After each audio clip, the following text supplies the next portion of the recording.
Me alegra nuevamente que estemos juntos y más aún en su programa. Siempre le he dicho, yo la sigo a usted a través de las redes sociales, que es la oportunidad para que también, ¿no?, quienes la siguen, pueda ver esta modesta entrevista. De veras me habla Juana y me dice en lo personal.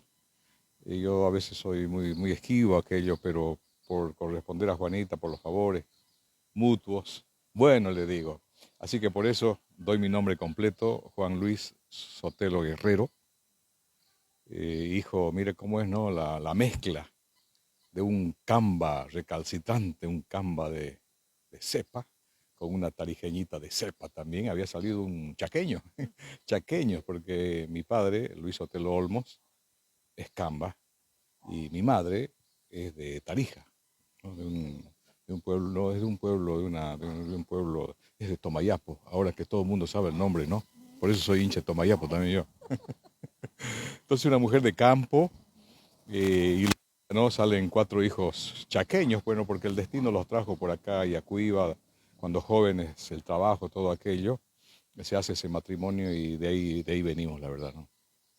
¿Y quién, no sé quién habrá llegado primero?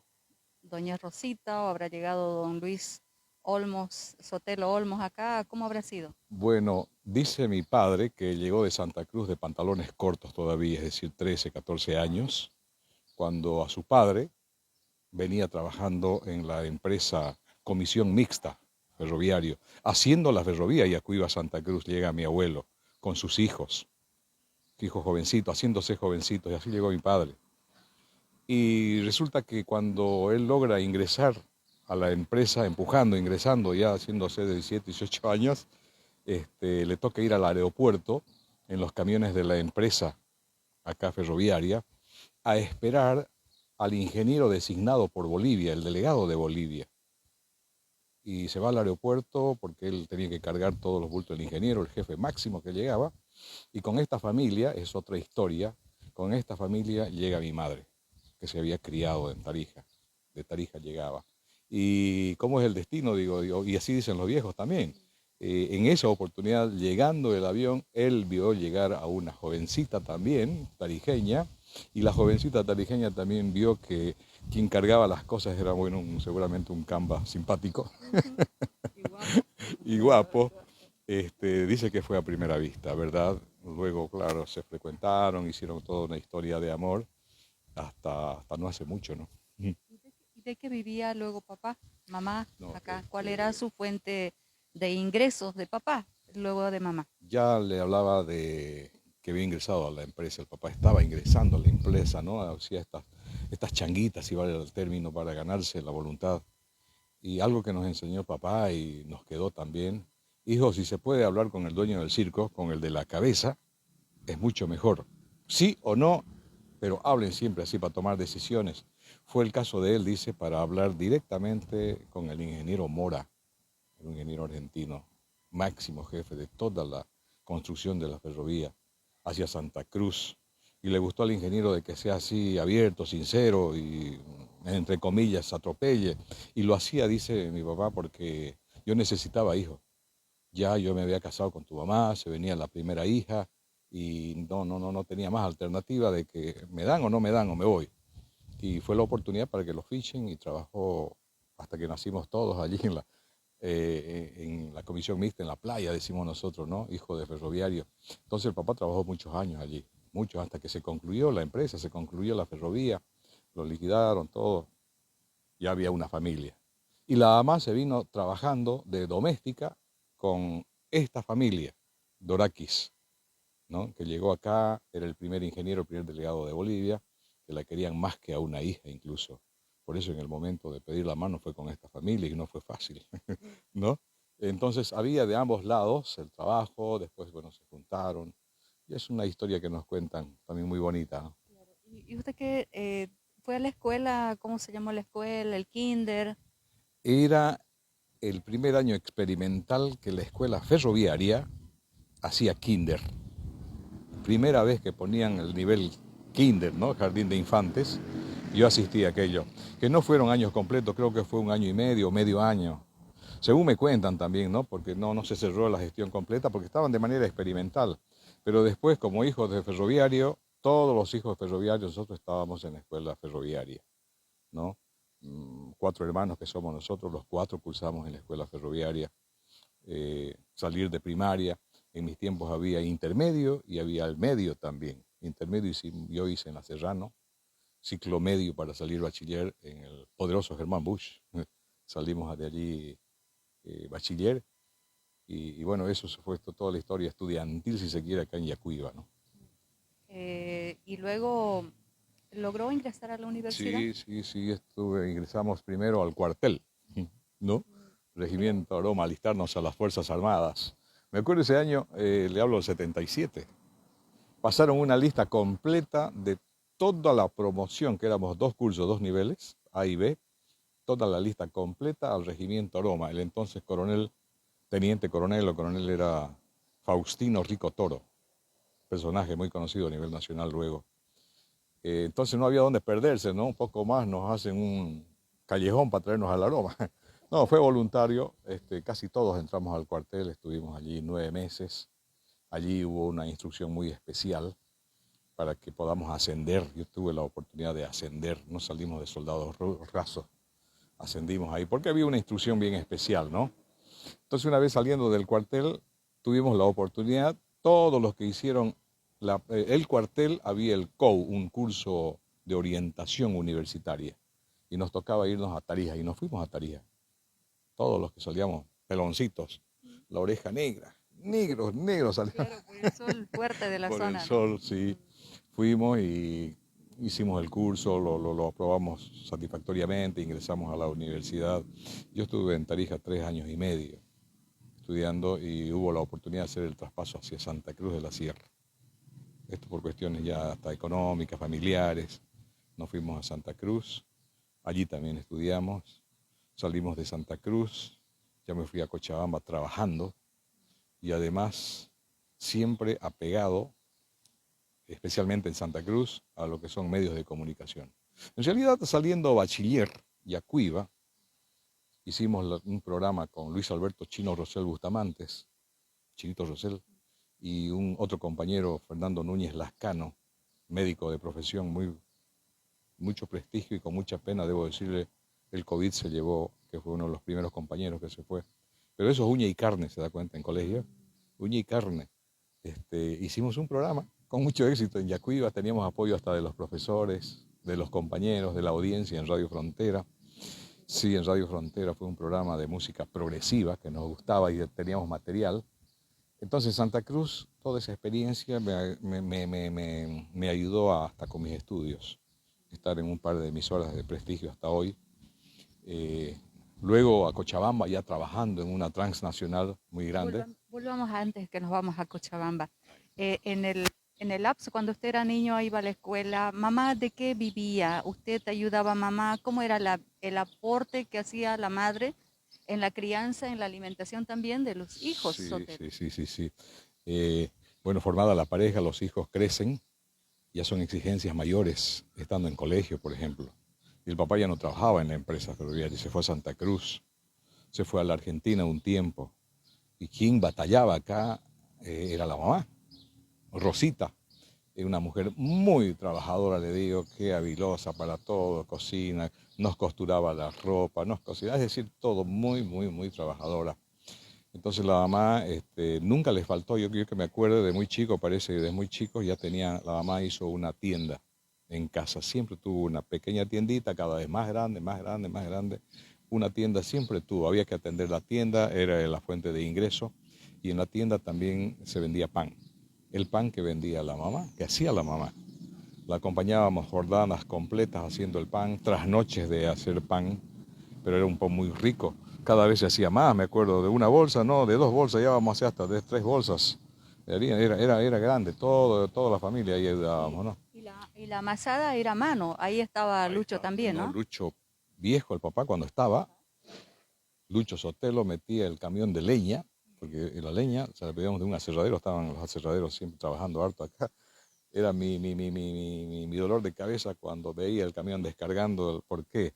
Porque mis hermanos varones eran más chiquitos, metían, era para chistes, jugando, Y mi hermana mayor, por ser mujer, no metía tampoco. Así que quienes se chupaba metiendo una caminada de leña era el suscrito acá. Pero no solo eso, ¿no? Igual la amasada que dice, no había máquinas, había que ponerle la fuerza. Y a mi hermano menor, que es Negro Alberto Black, mucho más físico, se veía que venía bien macetudo. Entonces él también empezó a amasar con tanta fuerza hasta romper una batea donde de madera, ¿verdad? Y la guasqueada que debí llevar de eso. Sí, no, no, hay experiencia de la panadería, de prender horno, de barrer el horno, de alistar las latas, de limpiar las latas. Y yo particularmente en mi condición así de mayor de los hermanos varones y mi hermana mi hermana ya estaba estudiando en el exterior también, con mucho sacrificio, eh, yo salía a vender el pan al mercado central sobre la Comercio, cuando no era calle asfaltada, obviamente. En un tiempo la empedraron la calle también, nada más, la única cuadra en Bolivia en Yacuiba. Entonces allí era el rico pan conocido de Sotelo, que yo lo vendía en menos del tiempo estipulado. Estaba volviendo con una carretilla y un canasto vacío muy temprano. Esto se repetía todos los días, ¿no? Esto era porque el papá no estaba acá, se fue a trabajar también a la Argentina, pero acá había que hacer sostén. Y eso lo hacía la mamá.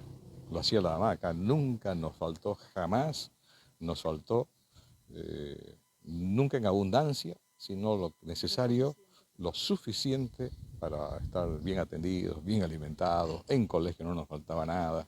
Y había que responder. Por suerte sí, había respuesta también. El, en una mano el pan y en otra mano Ah, la sí, huasca también, la ¿no? chinela. ¿Quién no recibió el chinelazo, no? Porque escapaba, me imagino. Y yo, la mamá lo contaba como anécdota, ¿no? El que más escapaba era yo. Mis hermanos menores estoicamente quedaban paraditos cuando había que reprimir o una refrenda, pero se hacían levantar de aquícito nomás y no era más. En cambio yo, no, pues no me pillaban a mí, y me decía la mamá, cuidado hijo, ya cuando daba mucha pena, con pena decía, no dispares, te vas a hacer lastimar, te voy a tirar con un palo. En cambio los otros, ahí colorados se ponían, ¿no? Recibiendo la tirada de oreja nada más. Pero son anécdotas de chico, pero verdad, con una mano el pan, con la otra la reprimenda que era para educarnos, ¿no? Ahora vemos en redes sociales tantas, hasta memes, y es verdad, es verdad. Ahora no se puede tocar a los chicos, te van a meter preso.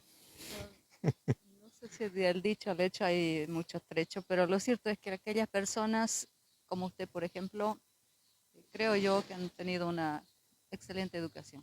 Yo creo que sí, yo creo que sí. Yo siempre lo digo, es gracias a mi vieja, que ha sido la mamá, porque el papá, con pocas palabras, yo le asimilé una sola enseñanza. Hijo, respeten a su mamá. Ella es mujer, ella es mamá. A su papá no tanto, su papá es hombre y por ahí se las va a acomodar. Y tanta razón que ahora yo le entiendo, tanta razón, porque le daba el espacio que sí se merecía. Hay muchas enseñanzas de veras, ¿no? De mamá especialmente, pero mamá y papá y hermanos después ya hacían hogar y han sabido encaminar muy bien. Yo digo muy bien, modestia aparte, porque nunca nos hemos metido en mayores problemas, ser solidarios, un poco hasta el trabajo que hoy tenemos, que yo particularmente tengo, trabajo con mis hermanos también, es producto de esa lección, ¿no? Me alegra muchísimo haber abrazado esta carrera, este trabajo, este oficio de comunicador. Te da oportunidad de ser todo lo que te enseñaron. Podía haber sido un aviador de repente y no podía aplicar nada de lo que me han enseñado, pero no, el destino quiso de que estemos acá. Me alegra muchísimo y lo aplicamos pues lo que aprendimos también, ¿no?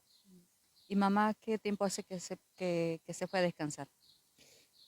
Va a ser 2 años, este 1 de noviembre. Estamos a pocos días, Recordamos prácticamente dos bonito, años. ¿no? Muy, muy, muy bonito. Fíjate que el tiempo se encarga de muchas cosas en la vida, de curar heridas, de enseñar lo que es la vida por un lado y lo que es la muerte. También te había sabido enseñar, al margen de que uno puede leer algo o puede escuchar a alguien que sepa más, pero el tiempo se encarga de muchas cosas.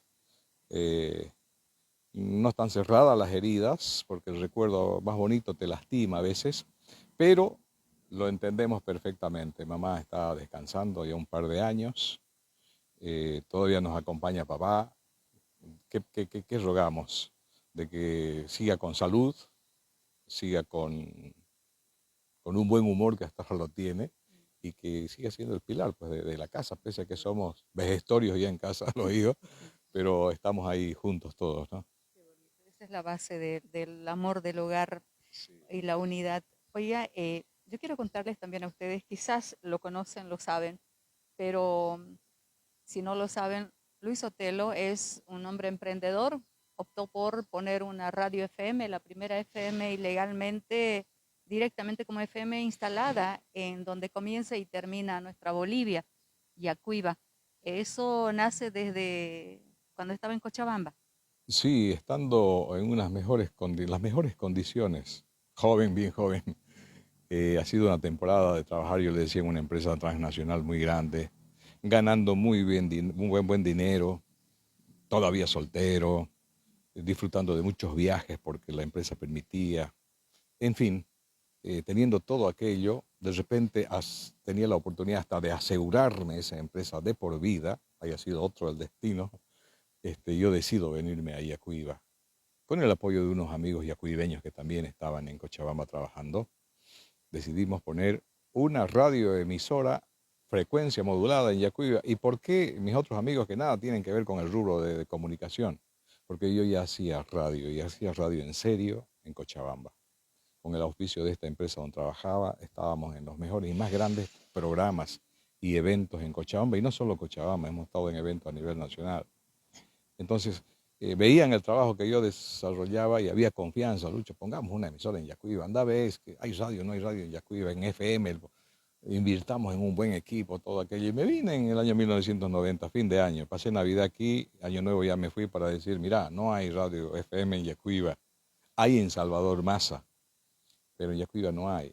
Y la de Salvador Massa es grande, chica. Bueno, ¿podemos poner algo mejor? Sí, se puede.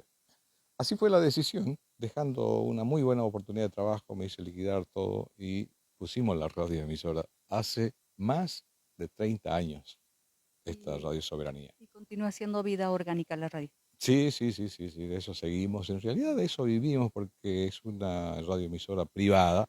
Tenemos que lograr para sobrevivir ahora, hoy por estos tiempos. Hubieron tiempos muy buenos de bonanza, lo hemos disfrutado también. Ya la radioemisora, cuando se tomó la decisión de comprarla, de invertir, venía con el nombre de Soberanía. Porque cuando jóvenes le hablaba yo de tiempos de colegio acá, escuchaba mucha emisora argentina, paraguaya, ponía la radio y siempre soñaba, ¿no? Y decía, ¿por qué no también acá? Poner algo que influya al otro lado, ¿por qué tenemos que escuchar del otro lado acá? Y así fue, los primeros años en que pusimos la radio alcanzábamos, tenemos un muy buen alcance y teníamos influencia nosotros como Bolivia, trajimos un buen material que hasta ahora lo guardo, de música nacional boliviana, la historia de Bolivia. Entonces era forma de marcar soberanía, como decimos hasta hoy en día, ¿no? Hay un programa que se mantiene.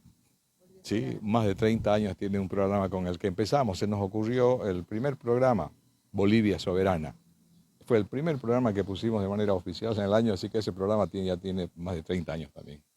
Luis Sotelo, no es fácil todo este trabajo, pero se lo hace con amor porque a Sí, uno le apasiona. Yo quiero agradecerle el tiempo que me ha brindado y de esa manera pues reconocer también que nuestros amigos recuerden este empuje, este ser humano que está acá poniéndole el hombro al desarrollo de nuestra Yacuiba y de ahí a nuestra Bolivia. Muchas gracias Luis Sotelo por su tiempo. gracias a usted, Juanita. Mire las cosas que he dicho en esta entrevista. Lo digo con toda confianza y seguridad a usted, a su programa, que nunca las dije. De manera muy íntima en la entrevista. Me quedo satisfecho y ojalá que Dios nos dé cuerda todavía, tengamos piola, yo sé que no es mucha la que nos queda, para seguir marcando soberanía. Muchas gracias. A cuidarse. A cuidarse.